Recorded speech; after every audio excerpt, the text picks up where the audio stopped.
오늘 우리에게 주시는 말씀은 히브리서 2장 1절부터 4절 말씀입니다. Сегодня нам дано Слово Божье. Послание к евреям, 2 глава, с 1 по 4 стих. Посему мы должны быть особенно внимательны к слышанному, чтобы не отпасть. Ибо если через ангелов возвещенное Слово было твердо, и всякое преступление и непослушание получало праведное воздаяние, то как мы избежим, вознеродев о толиком спасении, которое, быв сначала проповедано Господом, нас утвердилось слышавшими от Него, при засвидетельствовании от Бога знамениями и чудесами, и различными силами, и раздаянием Духа Святого по Его воле. 아멘. 샬롬, 주님의 평화가 여러분 모두에 있기를 소망합니다. Шалом, да пребудет мир Божий со всеми вами. 아멘. 히브리서 말씀을 보면 우리가 들은 것이 얼마나 크고 중요한 것인가를 알려주고 있습니다. Если мы посмотрим послание к евреям, то оно говорит нам о том, насколько велико и важно то, что мы услышали. 히브리서는 우리가 들은 것에 대하여 좀 더 깊은 관심을 가져야 한다고 증거하고 있습니다. Послание к евреям свидетельствует о том, что нам всем следует уделять глубокое внимание тому, что мы слышим. 더욱 간절한 마음으로 우리가 들은 것을 붙잡아야 한다고 증거하고 있습니다. Оно свидетельствует о том, что мы с более искренним сердцем придерживались того, что мы услышали. 히브리서 2장 1절에 흘러 떠내려간다는 말씀이 있습니다. Послание к евреям во 2 главе, 1 стихе, есть выражение «чтобы не отпасть», то есть «чтобы не снесло течением». 이것은 무엇인가가 미끄러져서 빠져버리는 것을 의미합니다. Это означает обо что-то подскользнуться и выпасть. 예를 들어서 반지가 손가락에서 빠져버리는 것, 실수로 인해서 음식을 흘리는 것을 말합니다. Например, это означает, как кольцо, выпавшее с пальца, или выпавшая еда из-за неосторожности. 그런데 흘러 떠내려간다는 말씀은 단순한 실수를 의미하지 않습니다. Но фраза «чтобы не отпасть», то есть «чтобы не снесло течением», не означает просто допущенную ошибку. 이 말은 단순히 잊어버리는 것을 가리키는 것이 아닙니다. Это слово не означает простую забывчивость. 여러분, 배를 부둣가에 붙여놓고 정박할 때 그냥 배를 세워놓는 것이 아니지요.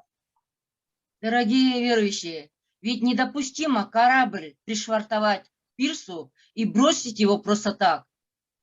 아무리 큰 배일지라도 줄로 부두에 튼튼하게 박혀있는 기둥에 묶어두어야만 합니다. Неважно, какого бы размера корабль ни был, его необходимо привязать к канатам, столбам, то есть к кнехтам на причале. 그렇지 않으면 조류와 바람으로 인하여 배가 떠내려갈 수 있기 때문입니다.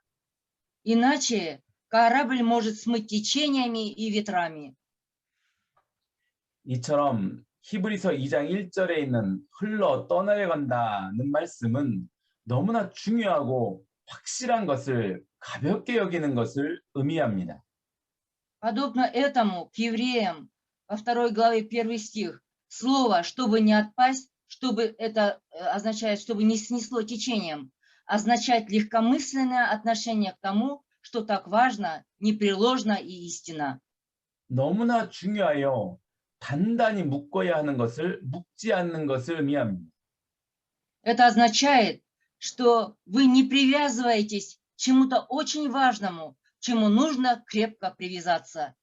그래서 바다에 떠 있는 배가 바람과 조리에 의하여 휩쓸려 떠내려가는 것을 의미합니다.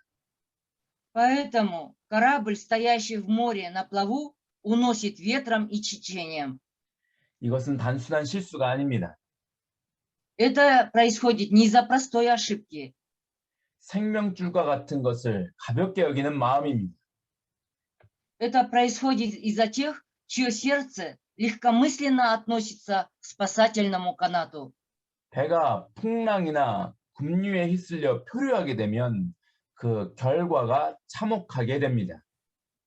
Если корабль унесет дрейфующими ветрами или быстрыми течениями, результат будет катастрофическим.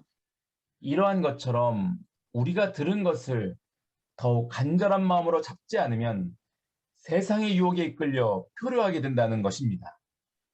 Подобно этому, если мы не будем еще искренне держаться за слышанное нами слово, мы будем дрейфовать и водимы мирскими искушениями. 그래서 회복하기 힘든 어려움을 당하게 된다는 것입니다. И мы претерпим трудности, от которых тяжело будет восстановиться. 그러면 우리가 들은 것은 무엇을 의미할까요? Итак, что означает то, что мы слышали? 우리가 들은 것이 무엇이길래 이토록 더욱 간절한 마음으로 바라보아야 할까요?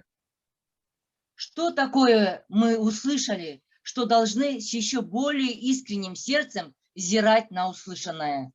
히브리서 1장 1절부터 3절 말씀입니다. Слово Божье, послание к евреям, 1 глава, с 1 по 3 стих. Бог, многократно и многообразно говоривший издревле отцам в пророках, в последние дни сии говорил нам в Сыне, которого поставил наследником всего, через которого и веки сотворил. Сей, будучи сияние славы и образ ипостаси его, и держа все словом силы своей, совершив собою очищение грехов наших, воссел одесную престола величия на высоте. Аминь. 히브리서는 처음부터 하나님이 우리에게 주신 말씀의 위대함을 증거합니다. Послание к евреям с самого начала свидетельствует о величии слова, данного нам Богом. 말씀의 위대함은 하나님이 그 말씀을 누구를 통하여 전하여 주었는가를 통하여 나타납니다. Величие слова открывается через того, через кого Бог передал свое слово. 때로는 하나님이 선지자들을 통하여 하나님 말씀을 주셨고 때로는 천사를 통하여 하나님 말씀을 주셨습니다. Порой Бог передавал Слово Божье через пророков, а порой Бог передавал Слово Божье через ангелов. 그런데 마지막 날에 하나님이 자신의 아들을 통하여 우리에게 직접 주신 말씀이 있다는 것입니다. Но в последние дни есть Слово, которое Бог дал нам лично, напрямую, через своего Сына. 하나님은 오래전부터 선지자들을 통하여 여러 부분과 여러 모양으로 말씀을 전해 주셨습니다. Бог с давних времен передавал Слово через пророков многократно и многообразно. 그런데 하나님이 선지자들에게 주신 말씀을 한마디라도 버리지 않으시고 다 이루어 주셨습니다. Бог из данных им слов пророкам исполнил их все, не проронив ни одного слова. 그래서 선지자들을 통하여 주신 말씀을 따라 복을 주시기도 하고 벌을 내리시기도 하셨습니다. Итак, согласно словам, данным Богом через пророков, Бог мог не спаслать благословение или не спаслать наказание. 이처럼 하나님이 선지자를 통하여 주신 말씀은 매우 중요하고 견고하였습니다. Поэтому слово, переданное через пророков, было так важно и непоколебимо. 또한 히브리서 2장 2절에는 하나님이 천사들을 통하여서도 하나님 말씀을 전하여 주셨습니다. Более того, в послании к евреям во 2 главе 2 стихе Бог через ангелов возвещал Божье Слово. 이 말씀도 매우 중요하고 견고하여 하나님이 이 말씀에 따라서 상과 벌을 주셨습니다. Это слово также было важным и непоколебимым. Следуя своему слову, Бог мог не спаслать награду или наказание. 어느 누구도 하나님이 주신 말씀에서 벗어날 수가 없었습니다. Никто не мог избежать от утвержденного Богом слова. 레위기 10장에 보면 아론의 아들 나답과 아비후가 성막에 들어갔다가 죽은 사건이 나옵니다. В 10 главе книги Левит говорится о событии, когда сыновья Аарона, Надав и Авиуд, умерли, войдя в скинию. 하나님이 말씀하신 불이 아닌 다른 불로 분양을 하려다가 죽은 것입니다. Они умерли, пытаясь зажечь кадильницу чуждым огнем, о котором Бог не говорил им. 나답과 아비후는 하나님의 말씀을 가볍게 이겼습니다. Надав и Авиуд легкомысленно отнеслись к Божьему Слову. 그래서 다른 불로 하나님을 섬기려다가 성막 안에서 죽임을 당하게 된 것입니다. Вот почему они были умерщвлены в скинии, когда пытались принести Богу чуждый огонь. 레위기 10장 3절 말씀입니다. Левитам, 10 глава, 3 стих. «И сказал Моисей Аарону, вот о чем говорил Господь, когда сказал, приближающийся ко мне освящусь и пред всем народом прославлюсь». Аарон молчал. 저는 이 말씀을 보면서 아론이 어찌하여 잠잠하였을까 생각해 보았습니다. Читая эти слова, я задавался вопросом, почему Аарон молчал? 아론은 하나님이 세우신 대제사장이었습니다. Аарон был первосвященником, назначенным Богом. 모세를 제외하고 다른 모든 사람들보다 하나님과 가까운 사람이었습니다. Кроме Моисея, Аарон был человеком, который был ближе к Богу, чем все остальные люди. 우리가 살다 보면 보통은 가까운 사람들에게는 관대하고 먼 사람들에게는 엄격하게 대할 때가 많습니다. В своей жизни мы обычно щедры и терпимы по отношению к близким нам людям, а к тем, кто далек от нас, мы относимся к ним строго или грубо. 그런데 하나님은 도리어 가까이 하는 사람들을 통하여 하나님의 거룩함을 나타내신다고 말씀하십니다. Однако Бог говорит, что Он открывает свою святость через тех людей, кто близок к Нему. 하나님은 가깝다고 봐주는 분이 아니었습니다. Бог не тот, кто снисходительно относится к тому, кто близок к Нему. 하나님은 아론보다 더 가까운 모세를 통하여 하나님의 거룩하심을 나타내셨습니다. Бог явил свою святость из Моисея, который был ближе к Богу, чем Аарон.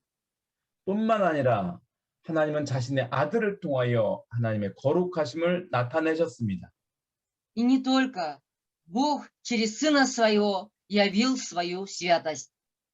아론이 이 모든 것을 알았던 것일까요? Знал ли обо всем этом Аарон? 아론은 자식을 잃고도 하나님 앞에 아무런 말도 하지 못하였습니다. Аарон даже после потери своих детей не мог ничего сказать Богу. 여러분, 하나님의 말씀은 너무나 위대하고 확실합니다. Дорогие верующие, Слово Божие могущественно и непоколебимо. 그래서 선지자들이나 천사들을 통하여 하신 모든 말씀들을 모두 이루셨고 그 말씀을 통하여 사람들을 심판하셨습니다. Бог исполнил все слова, изреченные им через пророков и ангелов. Через эти слова Он воздал людям праведный суд. 자, 그렇다면 마지막으로 하나님의 아들을 통하여 우리에게 전해주신 말씀은 얼마나 크고 위대할까요? Итак, тогда насколько величественнее и могущественнее последнее слово, переданное нам через Сына Божьего. 히브리서 1장에서 하나님의 아들이 천사들보다 얼마나 더 크고 위대한 분이신가 증거하고 있습니다. В первой главе послания к евреям свидетельствуется, насколько Сын Божий превосходнее и славнее ангелов. 하나님의 아들은 만유의 후사입니다. Сын Божий является наследником всей вселенной.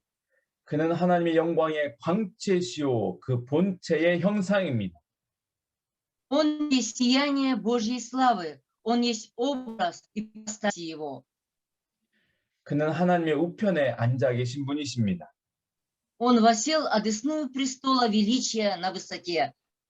하나님의 아들은 모든 천사들보다 말할 수 없이 뛰어난 분이십니다. Нет слов, чтобы выразить, что Сын Божий превосходнее всех ангелов.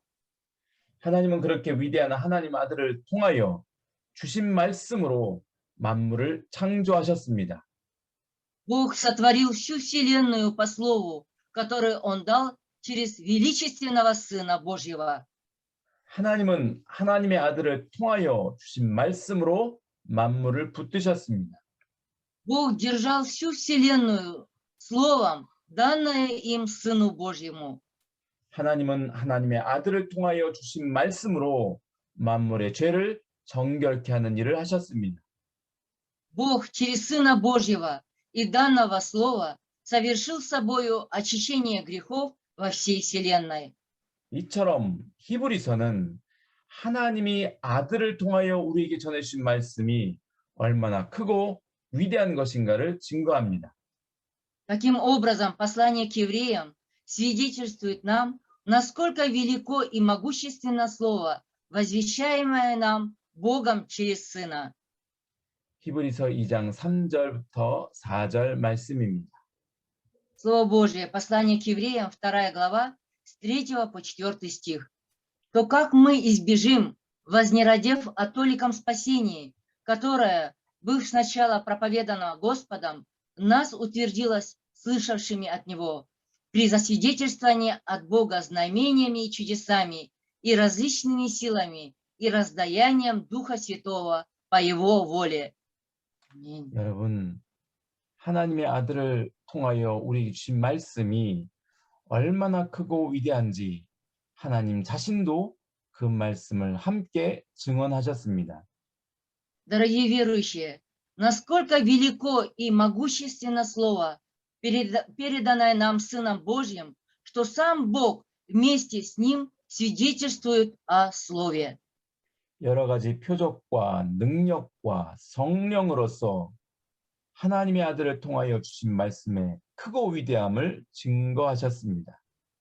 Через различные знамения, чудеса и дивные дела и дарами Святого Духа доказал величие и могущество Слова, которое Он дал через Сына Божьего.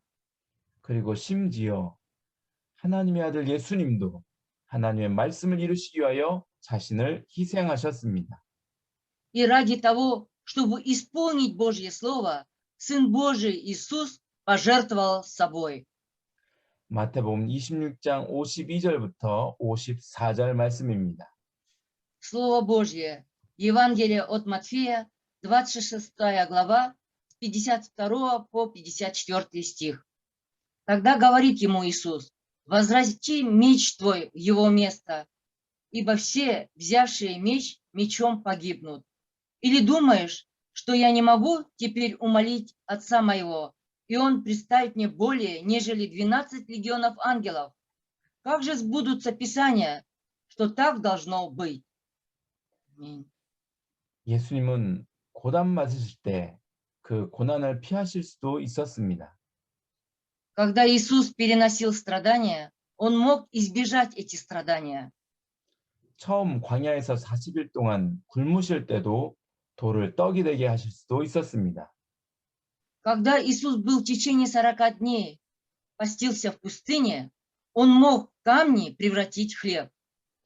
그리고 십자가에서 못 박히시기 전에도 주님이 기도하시기만 하면 12군단 더 되는 천사를 통하여 그 고난을 피하실 수도 있었습니다.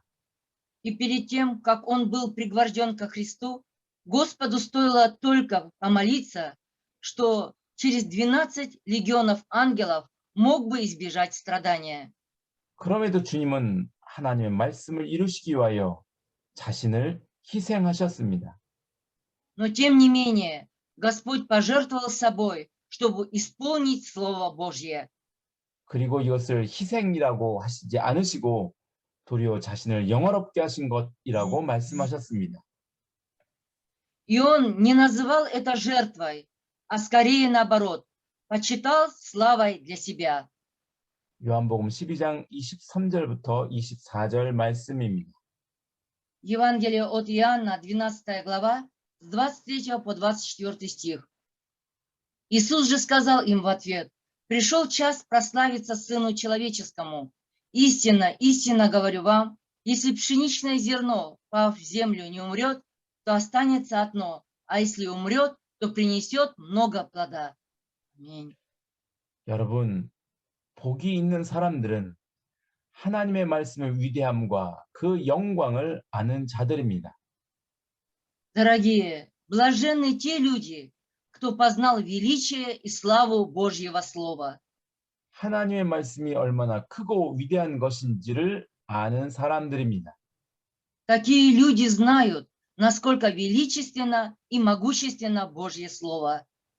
시편 1편에 복 있는 사람은 하나님의 말씀을 주야로 묵상한 사람이라고 증거하고 있습니다. В первом псалме свидетельствуется, что блажен человек, который размышляет над законом Божьим день и ночь. 이것은 하나님의 말씀을 묵상해서 세상에 다른 복을 받게 되었다는 것을 의미하지 않습니다. Это не означает, что размышляя над Божьим Словом, вы получите какие-то другие мирские благословения. 하나님의 말씀 자체가 그 사람에게 복이라는 것입니다. Это значит, Слово Божье само по себе является благословением для этого человека. 여러분, 아브라함이 왜 복의 근원이 되었습니까? Дорогие, а почему Авраам стал источником благословения? 그것은 아브라함은 하나님의 말씀을 받은 자이기 때문입니다. Это потому, что Авраам был тем человеком, кто получил Божье Слово. 그리고 그 말씀을 섬기는 자가 되었기 때문입니다. И он стал служителем этого Слова. 신명기에 보면 모세는 이스라엘 백성이 모든 다른 민족보다 위대하고 뛰어난 백성임을 말합니다. Во Второзаконии Моисей говорит, что народ Израиля велик и превыше всех других народов. 광야에 있던 이스라엘 백성은 땅을 정복하지 못한 백성이었습니다. Израильский народ, находившийся в пустыне, был народом, который не мог завоевать земли. 광야에서 이리저리 떠돌아다니는 백성이었습니다. Это были люди, блуждающие по пустыне. 보통 세상에서는 그 나라의 땅이 크면 그 나라의 백성도 크다고 생각합니다. Обычно в мире считают так: чем больше территория земли, тем больше в ней людей. 그래서 애굽이나 바벨론이나 로마의 백성을 세상에서는 큰 백성이라고 말합니다. Вот почему народы Египта, Вавилона, Рима считаются в мире великими народами. 그런데 모세는 아직 한 평의 땅도 차지하지 못한 이스라엘 백성을 향하여 위대한 백성이라고 말합니다. Но Моисей, обращаясь к израильскому народу, который еще не завладел ни одним акром земли, сказал им, что они великий народ. 왜냐하면 이스라엘 백성에게는 위대한 하나님의 말씀이 있기 때문입니다. Потому что у народа израильского есть великое Божье Слово. 하나님의 말씀을 섬기는 백성이므로 그들은 땅이 없어도 위대한 백성이라는 것입니다. Но поскольку народ служит Слову Божьему, и даже если у них нет земли, это все равно великий народ. 이스라엘 백성이 가나안 땅을 정복할 수 있었던 것은 그들이 하나님의 말씀을 섬기는 자들이었기 때문입니다. Израильский народ мог завоевать ханаанскую землю, потому что они служили Божьему Слову. 가나안 땅을 정복해서 이스라엘 백성이 위대해지는 것이 아니라 이미 하나님의 말씀으로 위대하게 된 이스라엘 백성이 가나안 땅을 정복하는 것입니다. Израильский народ стал великим не из-за того, что завоевал ханаанскую землю, но благодаря Слову Божьему, став великим израильским народом, завоевал ханаанскую землю. 여러분, 아담이 다른 모든 피조물보다 영광스러운 존재인 이유가 무엇입니까? Дорогие, в чем причина того, что Адам славнее всех других творений? 다른 짐승처럼 날카로운 이빨이 있는 것도 아니고 튼튼한 가죽이 있는 것도 아니고 빠른 다리와 날개가 있는 것도 아닙니다.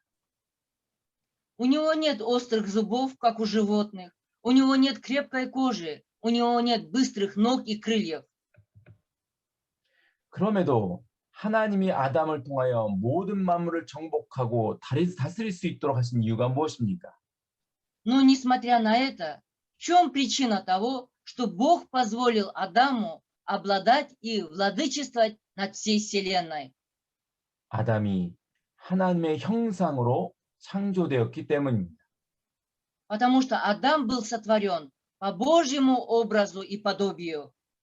그리고 하나님의 형상은 단순히 외적인 모양이 아니라 그 마음과 생각에 하나님의 말씀을 담을 수 있기 때문에 하나님의 형상이라고 하는 것입니다.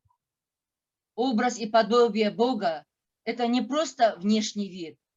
Адама называют образом и подобием Божьим, потому что он может вместить в сердце и разуме своем Слово Божье.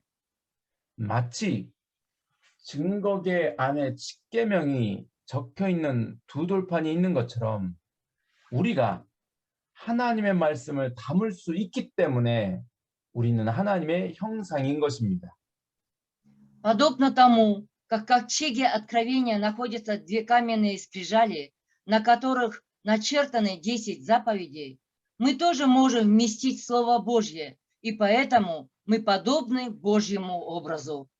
그래서 하나님은 아담에게 다른 모든 피조물과 다르게 하나님의 말씀을 주어 섬기게 하였습니다.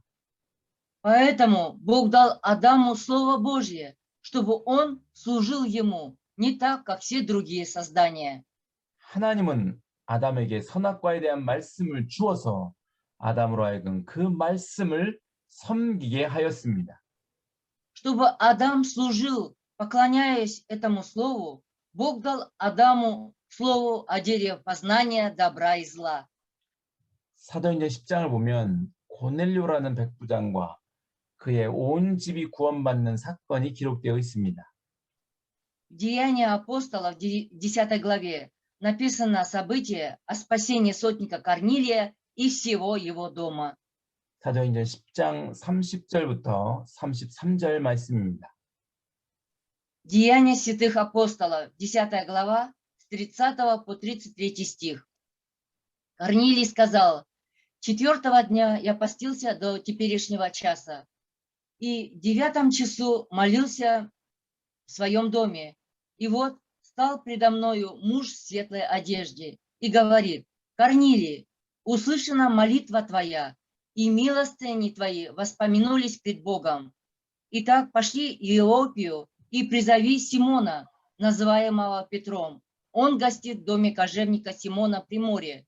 Он придет и скажет тебе: тотчас послал я к тебе, и ты хорошо сделал, что пришел. Теперь все мы предстоим пред Богом, чтобы выслушать все, что повелено тебе от Бога. Аминь. 그런데 이 사건을 보면 한 가지 이상한 점이 있습니다. Но если посмотреть на это событие, есть не одна странная картина. 고넬료가 기도하는 가운데 천사가 그에게 나타났습니다. Пока Корнелий молился, перед ним явился ангел. 그리고 천사는 고넬료에게 그의 기도와 구제를 하나님이 받으셨다고 증거합니다. Ангел свидетельствует Корнилию, что Бог принял его молитвы и милостыни его. 그리고 천사는 사람을 욥바에 보내어 베드로를 청하라라고 말합니다. И ангел велит Корнелию послать человека в Иопию и призвать Петра. 베드로는 고넬료에게 예수 그리스도를 통하여 주신 화평의 복음을 전하여 줍니다. Петр проповедует Корнилию Евангелие мира, данное ему через Иисуса Христа. 여러분, 천사는 왜 고넬료에게 베드로를 청하라고 하였을까요? Дорогие, почему ангел велел Корнилию призвать Петра? 천사 자신이 직접 고넬료에게 복음을 전할 수도 있지 않았을까요? Разве сам ангел лично не мог проповедовать Евангелие самому Корнелию? 천사도 죽음에서 부활하시고 하나님의 우편에 앉으신 예수 그리스도에 대하여 잘 알고 있었을 것입니다. Ангелы должны быть хорошо знакомы с Иисусом Христом, который воскрес из мертвых и воссел одесную Бога. 그럼에도 천사는 복음을 고넬료에게 예수 그리스도를 통하여 주신 화평의 복음을 전할 수 없었습니다. Тем не менее, ангел не смог донести до Корнилия благовестие мира, данное через Иисуса Христа.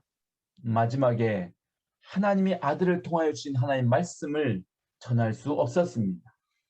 И в конце концов, невозможно было передать Слово Божье, которое Бог послал через своего Сына. 하나님은 오직 사람을 통하여 하나님의 말씀을 전하게 하셨습니다. Бог сделал возможным проповедовать Слово Божье только через человека.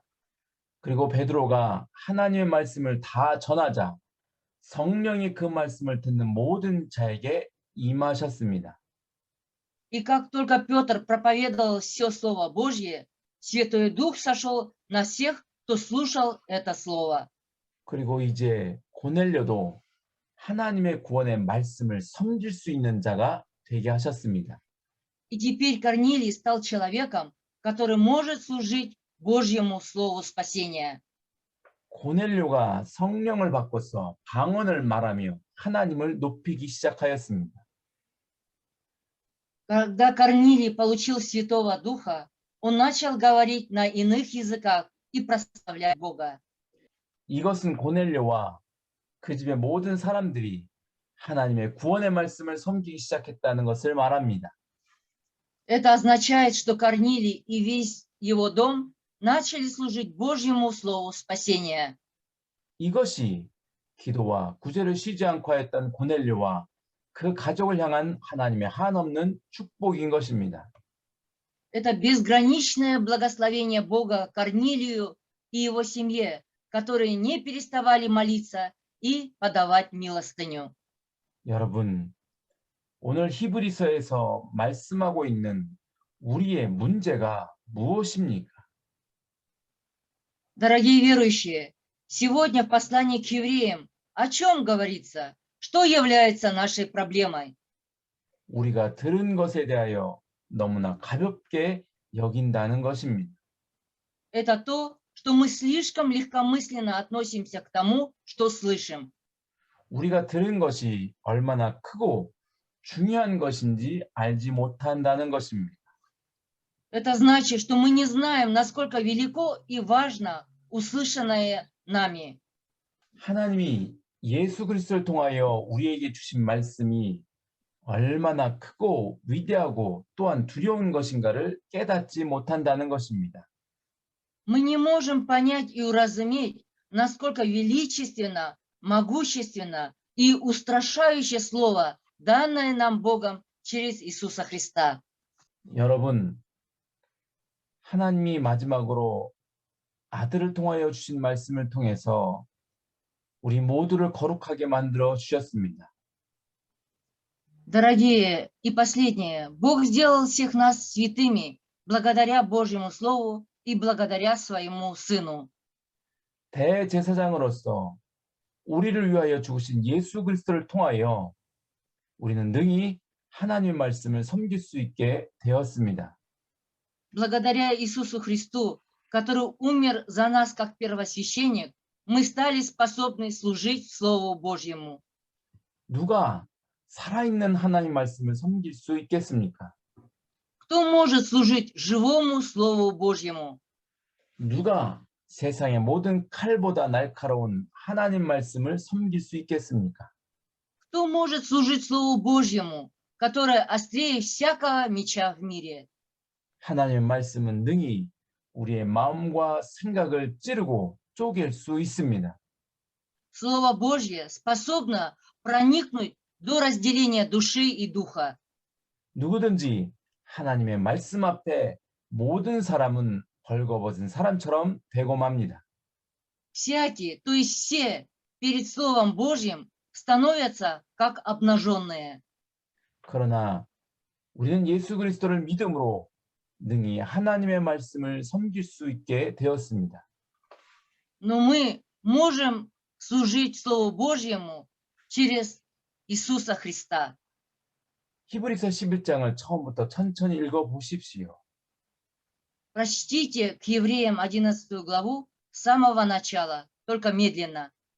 모든 믿음의 사람들에게 주신 하나님 말씀들은 너무나 크고 두려운 말씀들이었습니다.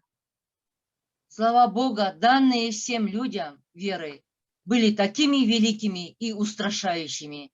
그러나 그들은 믿음으로 그 모든 말씀들을 섬길 수 있는 자들이 되었습니다. Однако они стали теми людьми, кто мог верой служить этим словам. 이처럼 예수 그리스도를 믿음으로 우리는 능히 위대한 하나님 말씀을 섬길 수 있는 것입니다. Подобно этому, веруя в Иисуса Христа, мы способны служить великому Божьему Слову. 그리고 마침내 위대한 하나님 말씀이 우리의 마음판에 새겨지게 되는 것입니다. И, наконец, великое Слово Божье будет выгравировано на скрижалях наших сердец. 여러분, 우리에게 구원을 주신 것은 위대한 하나님 말씀을 섬기게 하시려고 구원을 주신 것입니다. Дорогие верующие, спасение было дано нам для служения великому Слову Божьему. 믿음을 가진 자마다 더욱 하나님 말씀을 섬기는 자가 되어야 하는 것입니다. Каждый, кто имеет веру, должен еще больше стараться служить Божьему Слову. 복을 받기를 소망하는 자마다 더욱 하나님 말씀을 섬기는 자가 되어야 하는 것입니다. Каждый, кто желает получить благословение, должен еще больше служить Слову Божьему. 특별히 아들을 통하여 주신 하나님 말씀을 주의 깊게 섬기는 자가 되어야 합니다. Особенно Слову Божьему, данное через Сына, мы должны служить с глубоким вниманием. 지금 나의 생각과 나의 걸음이 아들을 통하여 주신 하나님 말씀을 섬기는 것인지 조심히 살펴보아야 합니다. Теперь я должен внимательно и осторожно понаблюдать за собой, служат ли мои мысли и мои шаги Слову Божьему, данные нам через Сына. 화평의 복음대로 모든 자에게 화평을 전하는지 조심히 살펴봐야 합니다. Согласно Евангелию мира, мы должны внимательно и осторожно понаблюдать за собой, возвещаем ли мы мир всем людям. 이 마지막 때에 세상의 유혹에 떠내려가지 않는 우리 모두가 되기를 소망합니다. В эти последние времена я надеюсь, что всех нас не унесет соблазны мира. 기도하시겠습니다. Давайте помолимся.